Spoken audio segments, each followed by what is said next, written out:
quilters spend a lot of time choosing the fabrics for our quilts. In fact, a lot of us have so many fabrics we don't know what to do with them. But we rarely spend as much time thinking about the negative space or the backgrounds that we choose for our quilts. And that negative space can be just as important as the space that occupies the design area. So when we choose a background, we need to make sure that that background is going to behave in a way that we can expect it to. Often our choices are either black or white. Sometimes we use gray, and sometimes we use light or dark versions of the colors that we're using in the quilt. I want to talk a little bit about that choice of black and white. When we look at this piece right here, we can see that we have lots of bright colors, and then we have a white background and a black border. What happens when we use white with bright is that a competition gets formed. The white is the brightest, lightest inherent valued color or entity that we use, and it wants to compete with every other color. It wants to come forward, and so to make it go back, we have to really quilt it heavily. So it's only a good choice if we know that we're going to quilt our background very, very heavily. Otherwise, black is a better choice. When we look at this quilt versus this quilt, on this one we can see that the colors are really coming forward. They're just jumping off the surface. Black allows bright colors to do that. It sits in the negative space really nicely, and it doesn't have to be quilted quite as heavily.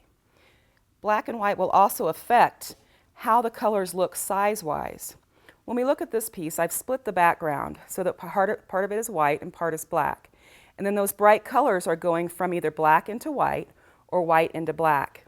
When we look at them, we can actually see a change, a physical change in size. Here we have this red strip, and as it goes into the white, it looks like it's thinner, and it's actually the same exact size as it is over here.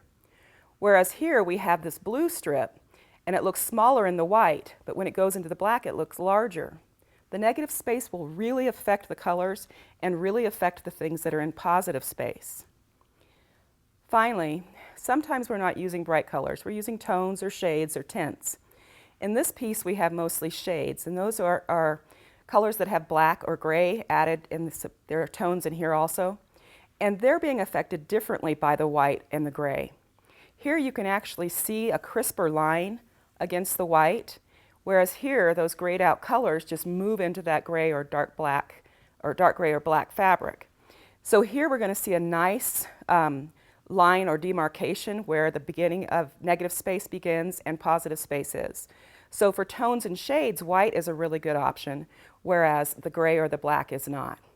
So next time when you're choosing the fabrics for your quilt, pay some really good attention to the fabric that you choose for negative space, and choose one that's going to help the positive space look the way you want it to and give you the opportunity to quilt the way you want to also.